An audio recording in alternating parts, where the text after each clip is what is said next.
We are back on Be the Best You, and I'm honored to have the first person I ever started following in the fitness industry, Jason Ferruggia, on the show. In early 2011, so personal story, I usually don't like to start with personal stories, but in early 2011, after I plateaued in my training for several years, I finally decided to let my ego get out of the way and search for some tips online on building muscle because I was a thinner guy growing up who didn't have a ton of muscle. So I searched for something like, how to build muscle for skinny guys. And Jason's blog was the first to come up.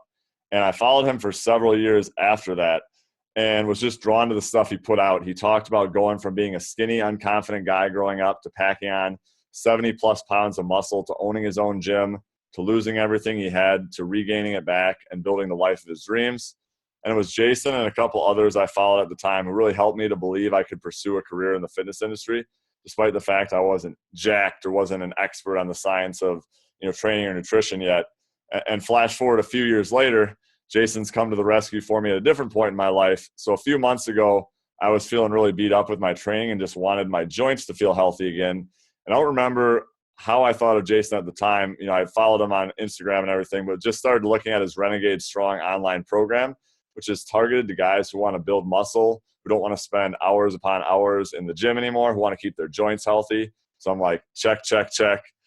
So literally the day after I signed up for it, and I'm happy to report my body feels the best it has in years, and I'm still training hard 4 days per week with one cardio day. I've also learned things from him that I've used in writing programs for my own clients. So it's been interesting for me to see, Jason's evolution over the last 9 years, and he's now a highly successful business owner, host of the Renegade Radio podcast, sought-after speaker, and runs events targeted toward brotherhood and personal development. Over the years, he's also written books, been featured in many media outlets like Men's Health, Muscle and Fitness, Huffington Post, Entrepreneur Magazine, ESPN, and CBS, to name a few. He's been an advisor to hundreds of CEOs, professional athletes, WWE superstars, and has the rare distinction of being someone who's had 25 years of experience in the strength and conditioning industry. Jason is an avid lifelong learner and has built his dream life living with his wife in Santa Monica, California, and is proof that anything is possible if you put your mind to it. He's truly made a big impact on my life. And Jason, it's an honor to have you on the show. Wow, what an intro. Thank you, sir. I appreciate that. Absolutely, man. All true. So before we get started here, I want to bring up, just because of the time, we can't ignore it. It's April 2020 and the coronavirus pandemic is sweeping the world, and many of us in the United States are quarantined and aren't really allowed to leave our houses. So talk a little bit about how the coronavirus pandemic has affected you both personally and in your business. It's a tough question to answer if I want to be politically correct. Like, the politically correct answer, and it's true, is I do have a lot of empathy for people who have lost their jobs. Absolutely. People who are suffering financially, if their health is suffering, definitely horrible. I feel for everybody. It hasn't impacted me really that much at all, though. I just have a mindset where I just keep moving forward. I don't watch the news. I stay positive. I need to help everyone else around me. I've worked really hard to cultivate a positive mindset. I grew up, glass was half empty. Now glass is always full, and it's hard for me to get down. It's hard for me to get negative. It's hard for me to even hear any of that kind of stuff. So it really hasn't. What's funny is, like, my wife sometimes will get sucked into the news or whatever, and she'll see me dancing like Michael Jackson around the kitchen, and everyone's crying and freaking out. I'm like, dude, no matter who it is, if it's a family member or anyone who's like, oh, when is this going to end, or this or that, the other thing, I'm like, I don't want to hear it. You can only control your thoughts, your words, your actions. Let's keep moving forward. Let's take action. Let's help somebody. Let's reach out. It sounds crazy, but I've been almost euphoric for 3 weeks. Like, I've never been happier, because I like leading. I like helping. I like pressure. I thrive under pressure. I like chaos. And when things are falling apart around me, I love that. I love to soldier up and help everybody. So I'm great. Yeah. I totally appreciate that response. And like you said, certainly, we feel for the people who are being affected by it. But like you said, it's really a mindset thing. And you've really built up your mindset over the years to be able to handle something like this. Yeah, absolutely. I years ago, about half jokingly, I was kind of like like Michael Clark Duncan's character in The Green Mile, where I just saw all the hurt and the pain and the injustice, and I would be just upset and angry and mad and sad all the time. And then I just realized over many years of reading and, kind of cultivating this is, what is that going to do? What is it going to do if I'm super sad at everything that happens, so that I'm mad, that I'm angry, that I'm outraged, or, cancel culture, all this or that. It's all a waste of time. It's not serving me. And then if I'm not getting better and if I'm not my best self, I can't be a better friend to you. I can't be a better husband. I can't, I can't do anything at a high level. So you got to take care of yourself. And part of that is cultivating that mindset and really curating what you listen to, who you listen to, what you consume, Love that perspective. And I want to talk now about how you've built that over the years, because I know, as you talked about, you haven't always been this way, and it's really been something that you developed through your lifetime. So before we get into that, though, tell me a little bit more about, if someone were to ask you today, who is Jason Ferruggia and what does he do? What would your answer be? I make people feel better. What was that? Make people feel better. Yeah. Love it. Yeah, I mean, that's a great question. Who am I? What do I do? I don't know. I mean, I've always said, when we've had this discussion, what would you want written on your tombstone? I would love, here lies Jay, he made people feel better. So, okay, sure. I guess that's what I do too. Love it. Love it. So let's get into your journey now of how you built your success. And I first want to start back at your childhood. So where did you grow up, and what was young Jason like in middle school and high school? He was fat, and then he was skinny fat, and he was a little dweeby. So, it's a great 80s feathered haircuts and whatnot. Grew up watching wrestling every Saturday morning, obsessed with superheroes, watching Schwarzenegger and Stallone on the big screen. Certainly not the best athlete, not the most athletic dude, not the most jacked dude. So I started training when I was like in 7th grade. And then from 12 to 17, when I graduated high school, the gains I had made were so mind-blowing. I was 147 pounds at 6 feet tall after 5 years of training, so not great. And then I kind of, got obsessed with training and figured it out more throughout college in my early 20s and stuff like that. And started training people when I was 19, invested every dime back into eventually being able to rent a small 1,000 square foot space in a basement. So it was literally an underground gym, one of the original kind of underground hardcore warehouse style gyms that are popular today. And started training people at 19, and man, it just blew up rapidly. And that was my life for the next 15 years, just 12 hours a day in the gym training people. Okay. So a little bit of a tougher childhood, like not the person you saw as a child is definitely not the same person you see today. And it's been a constant evolution. And like you said, you kind of fell in love with the gym, and you've been a strength coach to this day. So how did you develop a love for strength training? Well, yeah, I grew up, I got bullied, and I just couldn't defend myself. I was weak. I was like, so I should probably start training so I could do something if someone keeps just stuffing me in a locker and taking my lunch and all that kind of stuff. And I wanted to be like this larger than life figure, like some of these guys, like the pro wrestlers that I watched growing up. And so once I got into it, at the beginning, I was like, oh, this is so hard, whatever. But probably within a few months, I was like, this is amazing. I love doing this. I love challenging myself, love pushing myself. And, that just grew exponentially day after day after day. And I didn't know that I wanted to do it for a living. I just knew that I was obsessed with it. And I started to guinea pig on my brother. My brother's 5 years younger than me. So he would be, 12 years old, and I would have him waking up in the middle of the night drinking Carbo Force because we were doing like cyclic ketogenic diets. And my mom's like, this can't be healthy for this kid. He's got to, So I'm training him, and I'm training my cousin Chip. And I'm just looking for anyone to guinea pig stuff on. And as I was learning, I was getting more excited about it. And I got really sick, and I had to take a semester off of school. So during that semester, I started ordering. There was no internet, so I ordered every book you could get from the back of Iron Man magazine. And I got all these old school books because back then you could only get like Flex and Muscle and Fitness and I don't know what else. But so I got all these old school books, and I was like, oh, this makes so much sense now, because all I was doing was like a 7-day-a-week body part split for 2 hours, and I was getting nowhere. Then I learned all this old stuff, and then I got really obsessed with it. Then I got really sick when I was 19. I had to come home from school for a semester, and that's when I got my first certification. I ordered that online, just studied every day, I was watching VHS tapes nonstop. And then I started training people that summer because I was like, it was just kind of like a thing. I was like, oh, let me just start training people and see how it goes. And by the end of the summer, I was on pace to make really good money that year. So I was like, oh, I'm just going to continue to train people.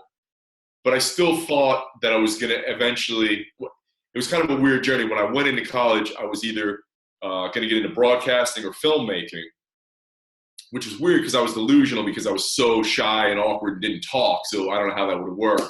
But then I got sick. I started training people, but I still thought, okay, now if I can get jacked enough, I'm going to go to wrestling school and become a pro wrestler. And then I had actually signed to go to Killer Kowalski's wrestling school, which is where Triple H went.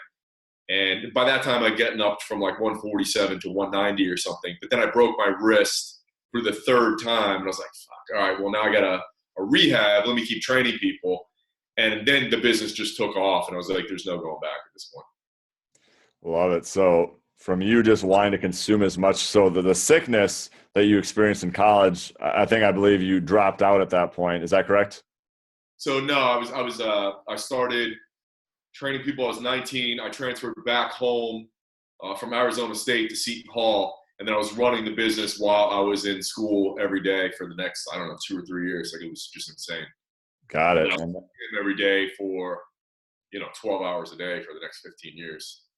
So a lot of training then over the next decade plus. So after you trained people for a decade, so you did have your own gym, correct? Yeah. Yep. So you did have your own gym. You were training people. I've heard you say like 12 hours a day, like every day for a long period of time. So I know eventually after a while, you really got burned out from that. So what happens next for you? I started online in 2001. Alan Cosgrove, who I've known since 1996, and I were talking about training. And he was like, man, the stuff you're coming up with is really unique, and your viewpoints, I've never heard anyone discuss this. You should start writing. And there's no such thing as the word blog. So I started writing on like this little website. And then I got on Dave Tate's site, Elite FTS, and trying to think of the progression. So, and then that really started picking up a lot of steam. Then I got magazines, and then I got my own column in Men's Fitness, and then I got a book deal with Penguin, and then I was in every fitness magazine for years. And I started self-publishing my own stuff in 2003. So long before there was blogs, I was kind of doing that. And then long before anyone was self-publishing their own stuff, I was doing that. And then trying to think of the progression. And then so in 2006, my first gym, the building got sold, and I was shut down for a few months. And so during that time, I really went all in on the online stuff. And the online stuff started doing really well, making a ton of money. And I saw that I was able to work, which I thought it was work less, but it ended up still being 12 hours a day for the following 10 years anyway. But at least I guess on my own schedule, and stuff like that. And just make more money, reach more people. So yeah, I kind of transitioned slowly. So I started in 2001, self-published in 2003, really started blowing up in 2006. And then from 2006 till 9 years ago, it was 50-50 online and in person in the gym. And then 9 years ago, we left Jersey and moved to Cali. And so it's been 100% online, podcast, speaking, doing my own events, doing a lot of stuff since then. So clearly a progression and transition there. And I know there were some, bumps and bruises along the way and some lessons you learned. So after you first started getting online, you started gaining momentum. I know there was a point at your life where all the money that you had gotten, you ended up losing it all. So what happened there, and how did you go about recovering after that, both mentally and financially? So that was when I was the first gym got sold, and I had nowhere to go. We were shut down for a while, so I said, all right, this is the first time in a decade plus that I don't have to be at the gym for 12 hours a day. So, and I'd always wanted to live in the city. I was always I loved going out in the city, and I was obsessed with hip hop and all that kind of stuff. So I love New York. So I said, let me move into the city. And I moved into the city, and I was commuting home to still train clients. And my buddy had opened up a place near mine. So it was kind of like a crazy 6 months. But I wasn't making anywhere near as much money, and the online stuff hadn't really blown up yet. But in the city, I was just partying like there's no tomorrow. I was going out to five-star dinners left and right. I was out at clubs every night. And so slowly but surely, all my money. And before that, honestly, I was never good with money. I spent every dime anyway. I mean, a lot of it was investing back and always getting the best stuff in the gym, getting the best power racks. I mean, we went from having nothing to having 4 collegiate FTS racks, elite FTS racks, to having 3 really high-end glute ham raises. But above and beyond that, I was paying for everything. Like if we were going out to Nobu, if we were going to Vegas, I was paying for a lot of stuff and just blowing money. So it only took about 6 months for me to basically blow through everything. And I had been making 6 figures for a decade, and then I was basically broke. So I had to call my mom at 31, move out of my place in the city, which I had to move out anyway because it was just getting to be insane, like the amount of partying I was doing. But I had to move in with my mom. And I called her with tears in my eyes, and I was like, I can't believe this, but I got no money. I'm going to be dead in the water soon. Can I move into your spare bedroom? And I will hustle my face off and just work nonstop to, turn things around. And then, which I did. I mean, I was eating like potatoes and bagels and whatnot for months, but we were able to turn it around and really blow up the online business. So. Okay. So, I mean, at 31, you mentioned like you literally, after making 6 figures for a decade, all of a sudden you lose what you have and you need to call your mom to move in with her. Like, what is your mindset at this point? Obviously upset. And like, how do you mentally turn yourself around at that point? I just knew that, I guess it was kind of like some of the kids that have a really strict upbringing and they're not allowed to do stuff, and then they go to college and they freak out and party their face off for a year or two. That's kind of what it was for me, because I didn't really party in college because I started training people at 19. On my 21st birthday, I was in bed at 9 o'clock because I had to get up at 5 and train people. So I didn't have all those years of partying. So from 19 to like 30, I had a great 20s, but it wasn't like a lot of people. It wasn't like raging insanity.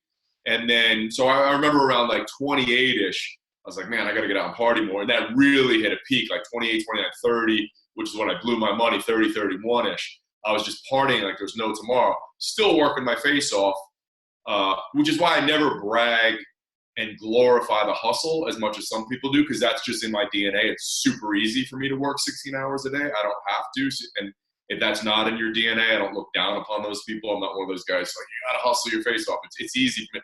It's harder for me to turn it off, which I need to work on more. But so once I knew that, I was like, all right, I got that out of my system. I partied my face off. I had my college experience in my late 20s, early 30s. I'm broke. Now it's time to really get serious and crank. So that was easy for me just to buckle up and in my mom's spare bedroom, just work my face off and get the business turned around again.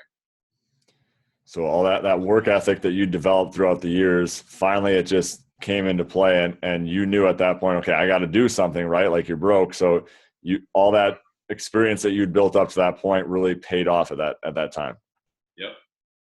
Okay. So at one point you ended up moving from New Jersey or New York to LA. So take us through why you ended up making the move and what happened then. Well, I wanted to move to LA multiple times throughout my life, but business was just too good, and I was really kind of living my dream, doing what I wanted to do, training athletes. And I got some offers to come out here. I considered it, and I was like, nah, I don't want to do what I'm doing. And then there was an opportunity for me to like be the celebrity trainer, but that was years ago. And I was like, nah, I don't think I want to do that. It's interesting to think about how different my life would have been, but I just loved being in the underground gym, just training athletes and football players and wrestlers and stuff like that. So I chose not to do it. And then when I met Jen 12 and a half years ago, I had basically had my flight. Everything was a go. I was going to LA. I just had to finish my book that I wrote. I got a book deal with Penguin, and it was due. When the hell was it due? It was due like September, October, somewhere in there. And I was moving to LA in October. It was all set in my mind. And then I met Jen in September, and I was hesitant to even go out on a date or anything with anyone because I was like, I'm getting out of here.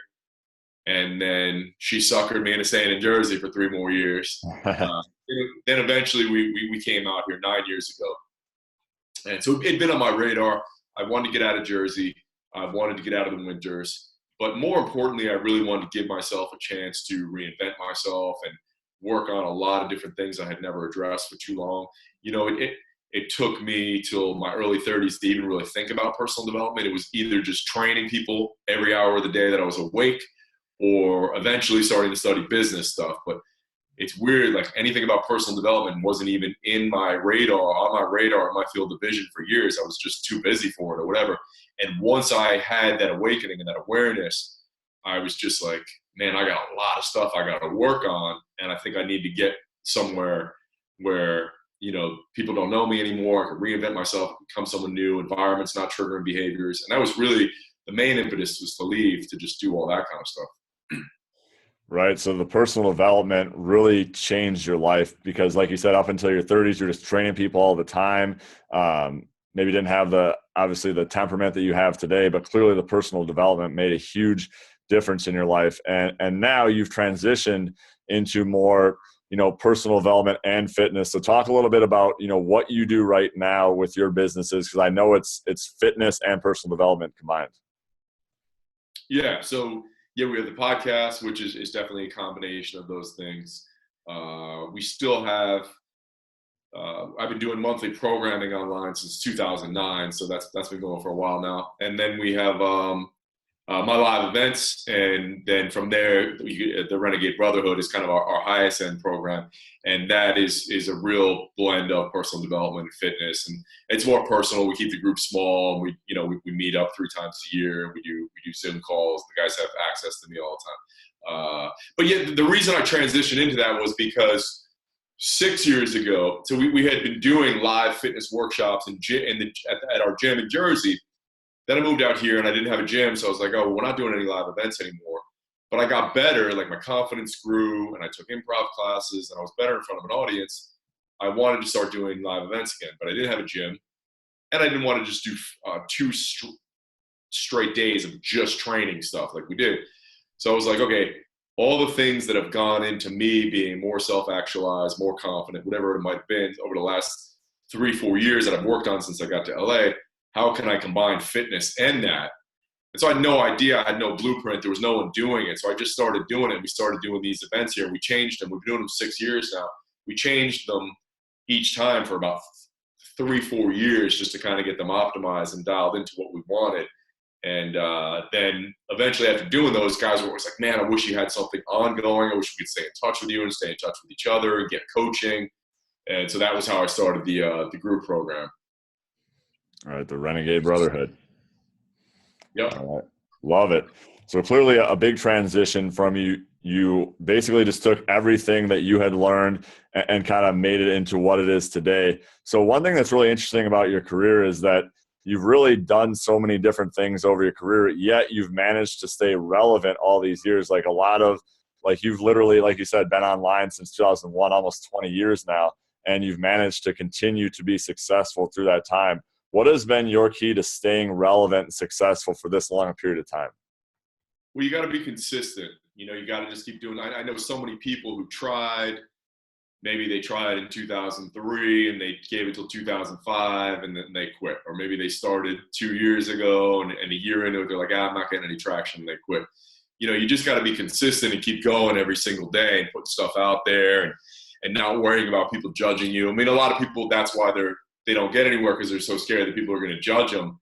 And I get that. I appreciate that. That's a real issue for people, but it doesn't matter. You just got to be consistent. You got to put shit out there and just show up consistently and be a good person.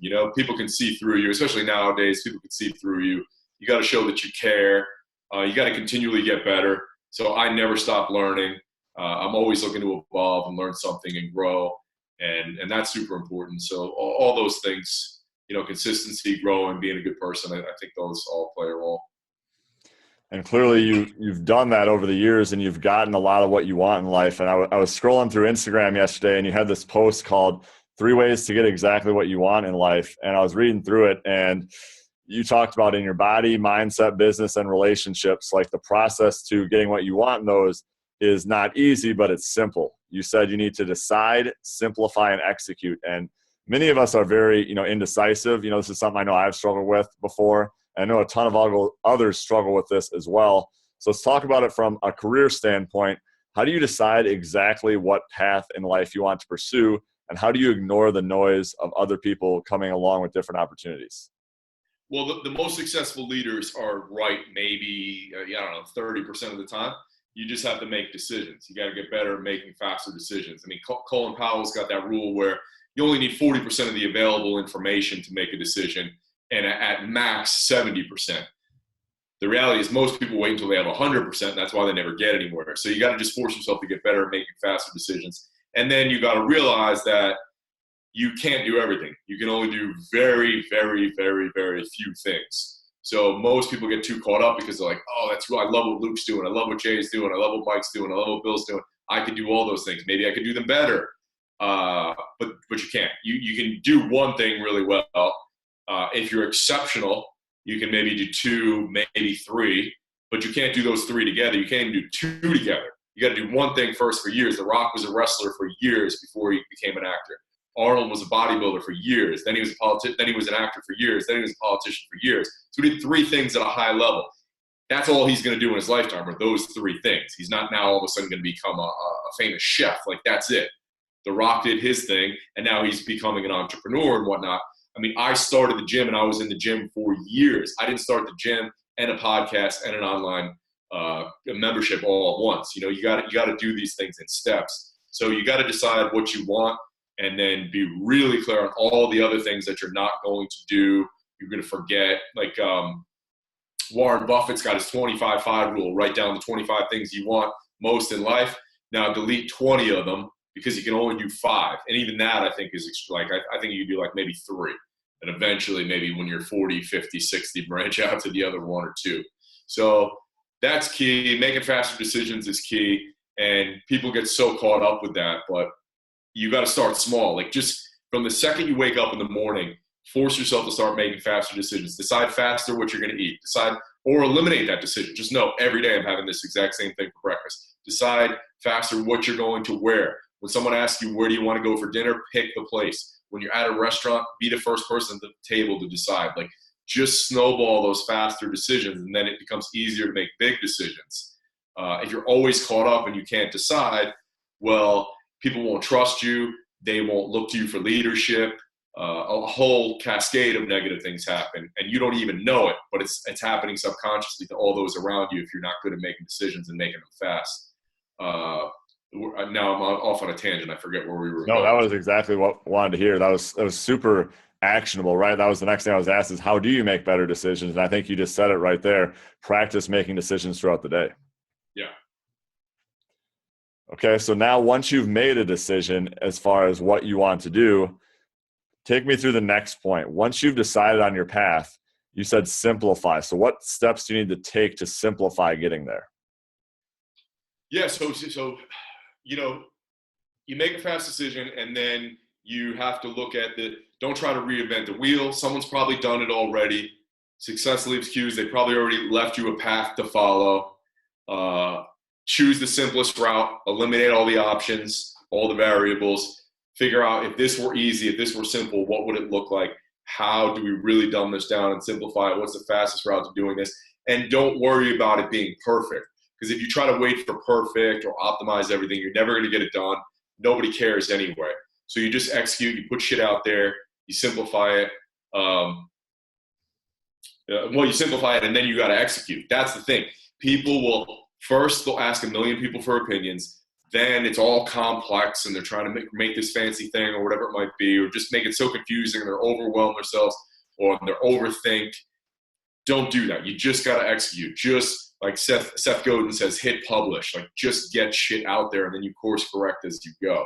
People don't execute. They just collect information. That's why my books, I used to have 6 of these, and now I keep 1 bookshelf, and I try to get rid of 10 books a month. And I read less books. Like, my advice to most people would be, read 10 books your whole life and just read them 5 or 10 times each. Because most people just collect information. It's a waste of time. That's a really good point there. Focus on doing less. And there are so many distractions in this world, like, constantly we're, getting notifications on our phones. People are telling us stuff. We're seeing stuff on the news or social media. Like, What is your strategy to avoiding distractions in your life? Well, if you're clear on what you want your legacy to be, what you want on your tombstone, how you want to spend your time, and if you're clear on all the things you don't want to do, like if you were on your deathbed, if you had a week to live, would you look back and say, oh, I'm so glad I spent all that time on Instagram and all that time doing this and all that time doing that? You got to get clear. You have to create your own boundaries. You have to create rules for your life. There are rules for every sport. There's rules for how fast you can drive. There's laws. There's all these things, but we don't create rules for our own life. So get out a notebook. What's really important to you? What are rules for your life? What are people make to-do lists, but it's important to make a do-not-do list. What are all the things that you do not want to do not want to waste time doing? And, get more clear and get more focused on that kind of stuff. And then just the simple, practical takeaways are put blocking apps on your phone, on your computer, set timers, things like that. So what are a couple of boundaries or rules that you have for your life? Well, I have to. So it's a cliche, but they always tell you on the plane that you got to put your mask on first. You got to take care of yourself first and foremost. And so a lot of people don't do that. They're kind of yes men or women, and they try to be nice to people and people please and say yes all the time. And then you're always frustrated. Then you're always upset. You're always stressed out and angry and resentful. So you take care of yourself first. So meaning that for me, like I know there's certain things I have to do. I have to train every day. I have to read for a minimum of 20 minutes. I have to meditate. I have to get my most important task done first thing in the morning. That's why the earliest I'll ever book anything is 11. So no matter who asks, unless it's a rare case, like if The Rock wanted to have a meeting at 9 or 10 in the morning, okay, then I'm going to do that. But usually 99.9% of the time, nothing happens before 11 a.m. because I have my whole block of time that I need to get all that stuff done. And I have to be selfish. I have to take care of myself, because if I don't do all those non-negotiables for myself, then I will be anxiety ridden and stressed out the rest of the day. So what good am I? I want to do my best for when anybody else needs me. So you got to decide what are those most important non-negotiables for you and take care of those each day and take care of yourself. Love it. Great productivity tips there. And, obviously that's helped you be successful. So you also grew up as someone who was insecure and unconfident, as you mentioned. I think a lot of people can relate and have been in that place or in that place right now. So how did you dig yourself out of the hole of lacking confidence to build yourself up to becoming the confident individual you are right now, who isn't afraid to say what's on his mind and has helped and inspire hundreds and thousands of people? Well, I mean, it's certainly a journey. It doesn't happen overnight. And, you want to read books on stuff like that and confidence communication. You want to go to events. You want to, watch webinars. But at some point, you got to execute, just like with everything else. So, and like the self-help industry will try to get you into thinking your way into acting differently. You just need to decide and then act your way into thinking differently. So tomorrow, if you're a person who lacks confidence like I did for so long, what can you do differently when you leave the house? Maybe it's just making eye contact with people. Maybe it's starting a conversation when that's not something you'd normally do. Maybe it's not staring at your phone in the elevator. Maybe it's just saying hi or what's up to somebody. All these small steps. My journey involved a lot of things where I get up in the morning and each day I play theme music and a pump up kind of soundtrack, to get myself to believe in myself.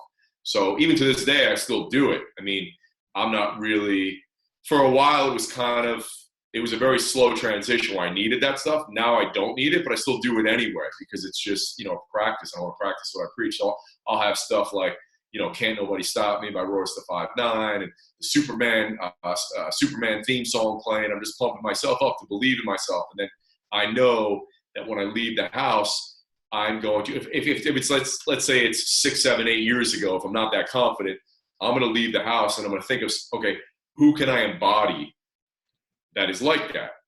Maybe that's The Rock. Maybe that's Dave Chappelle. Whoever it is that you think is that confident, charismatic person. And also then become hyper aware of all these charismatic and confident behaviors that you see. So if you're out with somebody, you're like, oh man, I love the way Craig does that. Like always be taking notes. You want to learn from everybody. You want to learn what to do and you want to learn what not to do. And also what maybe you're doing that's either good or bad. So you look and be like, oh, I like the way Luke touches that guy in between sentences or how he pauses or how he's so passionate about stuff like this. I got to deliver more of that because I see the impact it has on everybody else. Or you could be like, oh, that's a weird habit. I got to make sure I never do that. Or fuck, I actually do that. I'm glad I just saw that. That's a reflection of myself. So always just being hyper aware and taking notes. And then, but use visualization too. We use the visualization for sports and things like that, even for workouts. And Arnold talked about visualizing your biceps as a mountain peak. So if you're going, you can't take this stuff lightly. You have to take it seriously if you want to get good at it. So if you're still struggling with that, if you're going to a meeting, if you're going to train a bunch of people, if you're going to a party, you can't leave that to chance. You have to practice, you have to prepare. So on the way there, I'm going to visualize, okay, how do I want to be? What's my posture like? What's my energy like? How am I going to speak to people? And then also with any visualization practice, you don't just want to visualize the good, like The Secret, the movie The Secret. You want to visualize possible obstacles as well. So possible obstacles might be, shit, I'm going to default to my old insecure behavior. Or I'll see Luke there. Luke's the only guy I know. So I'm just going to hang out as a wallflower with Luke and just talk to him and not talk to anybody else. How do I avoid that? So all these kind of things, visualizing, preparing, acting your way into thinking differently. It's a whole process, but it's something you got to do 24 hours a day from now until the day you die and just constantly get better at it. Right. So it's something that you practice. It's something that you can develop over time. And when you think about it that way, instead of, oh, I'm unconfident, there's no way I could ever do this. If you just do little things throughout the day that get you out of your comfort zone, that really seems to help. 100%. Yeah. I mean, it's like anything else. It's like playing the guitar. It's like lifting weights. It's like surfing, whatever. Yes, you're terrible on day one. Same with self-confidence. But if you can improve all those other things and you've proven it to yourself, if you look back at how much you used to squat or how you sounded when you played the first instrument or the first time you played a sport to 5 years later, well, if you can improve in those things, of course you can improve in something else. But we have this false narrative in our head that that's just how I always was. That's how my family is, whatever. And that's just not true, Absolutely. And speaking of confidence, you're someone who's also become super connected person, have all these relationships like professional athletes, actors, successful entrepreneurs, and you have deep, meaningful connections with many of these people. How have you been able to cultivate so many meaningful relationships? Well, it first starts with all the stuff we just talked about. So if you develop communication skills and confidence and charisma and, just all these little habits and body language, now all of a sudden people want to be around you. So now you have it already, it's much easier. You can't, if you're just a mushmouth, schmuck, nobody wants to be around you. And if you're someone who shows visible signs of anxiety and stress and insecurity, work on that because people don't want to be around you. People like to be around people who are energetic and passionate, have strong opinions.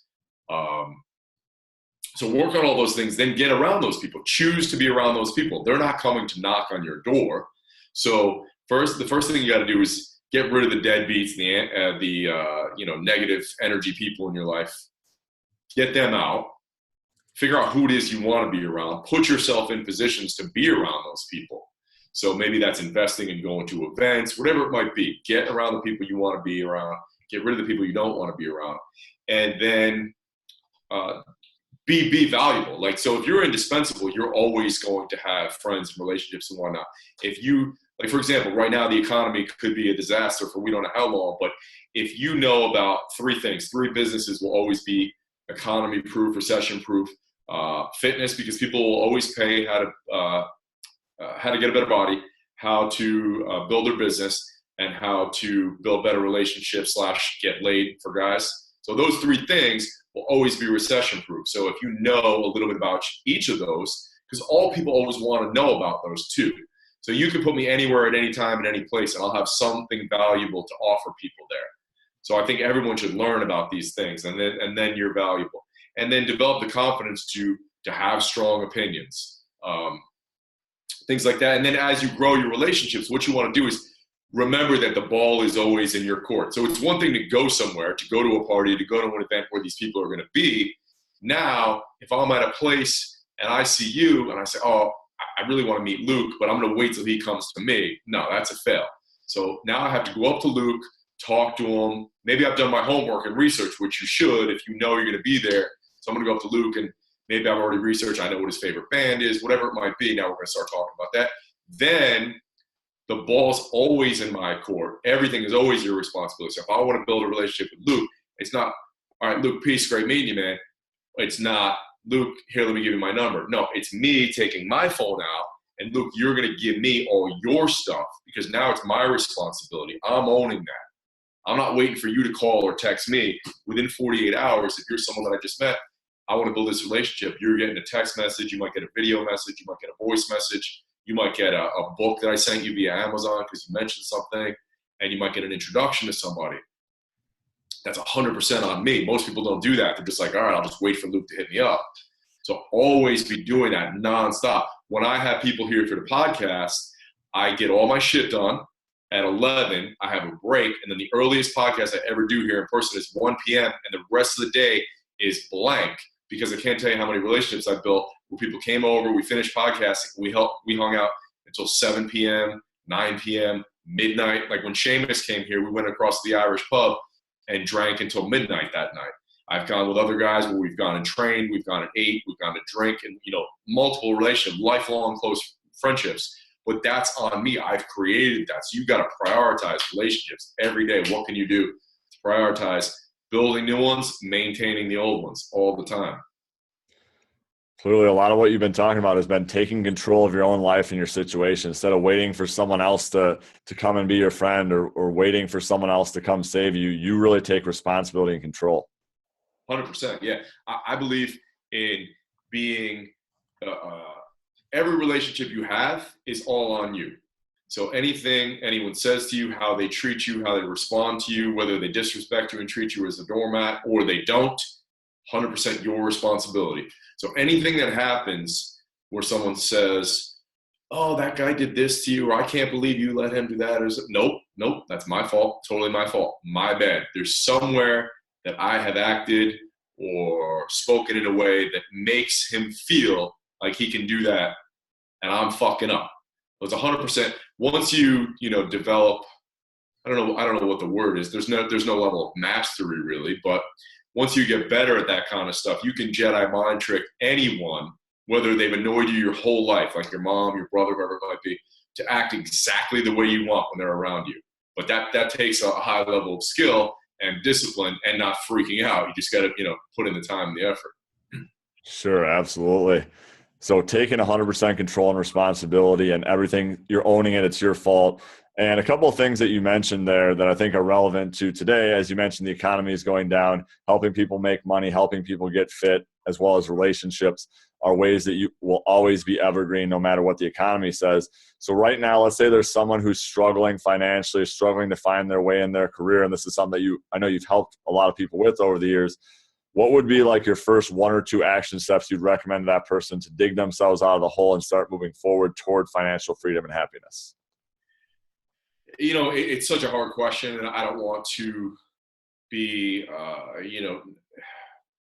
I don't know. I obviously don't have all the answers, right? It's just, I think that right now is a good reminder for people that if you haven't developed those essential life skills which make you indispensable, work on them. Get video courses, get books, be doing that. Like at the beginning of quarantine, I was like, oh, cool.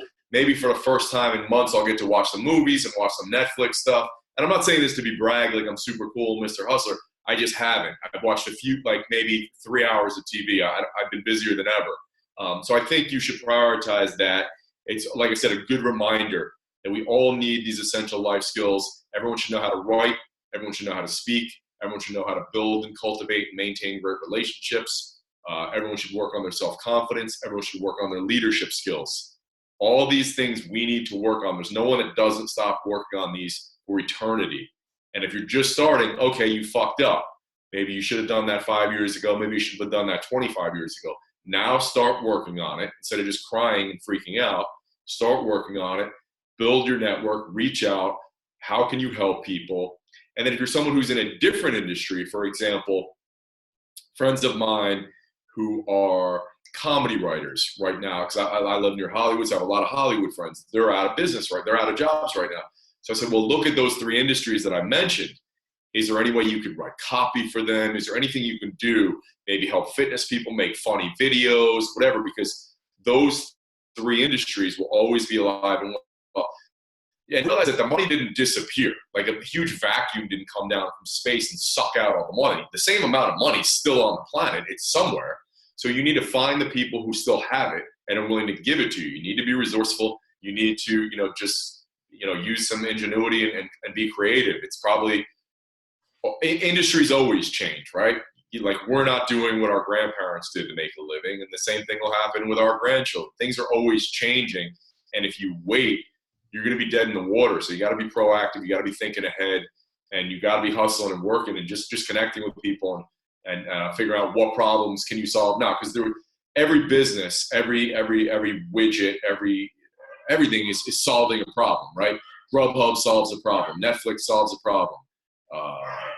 Everything is a business that solves a problem. So what can you solve now? What will be the problems in the future? You gotta work on all that stuff. Work on yourself, figure out what problems you can solve, and figure out how you can help businesses that are in one of those three industries. Like you talked about, relationships, health, wealth. If you can contribute and help in those facets, you're going to be good. Absolutely. All right, final round now. A few more questions. So, first one, if you could meet one person in world history, who would it be? Oh my God, so many. But I would go Martin Luther King or Ali. It'd be a toss-up. I'll pick Dr. King right now. Dr. King. Why Dr. King? I've just always kind of looked up to him. He's been like on my Mount Rushmore of idols, and the things he did for society, for the world, to take those risks and to have the balls to do that, to be such a great leader. For sure. And I see you have, for those listening to the podcast, Jason has a lot of books behind him. So what are one or two books that you would recommend to someone looking to get started on their personal development journey? Essentialism and maybe Never Eat Alone. Never Eat Alone, it's called. Yep, I've read both those. I think Keith Ferruggia and Greg McKeown, both good books. Love it. I know you have quite a few hobbies. So what hobbies do you have outside of fitness and business? I love surfing. I love hiking. Those are my two favorites, really. I used to DJ, which it's funny now in quarantine. I wish I had more time. I've been watching like D Nice and stuff, do his stuff, and I was like, man, I should get back into DJing. I used to DJ.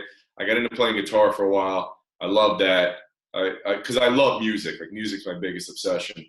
Probably equal to or maybe even more so than training. And comedy. So I've done improv at Second City for a few years. I'm obsessed with stand-up. So that's kind of a hobby that eventually I'll do more with. Stand-up comedy? Yeah. Stand-up and improv I really like a lot. Love it. Talk about getting out of your comfort zone there. Yeah. All right. Two more questions. First one is, where can people find out more about you? J.fit, Jay.fit, and then RenegadeRadioPodcast.com and at @JFerruggia on Instagram. Awesome. And we'll link those in the show notes. And last question, when it's all said and done, you're about to take your last breath. You got your family surrounding you. How do you want to be remembered?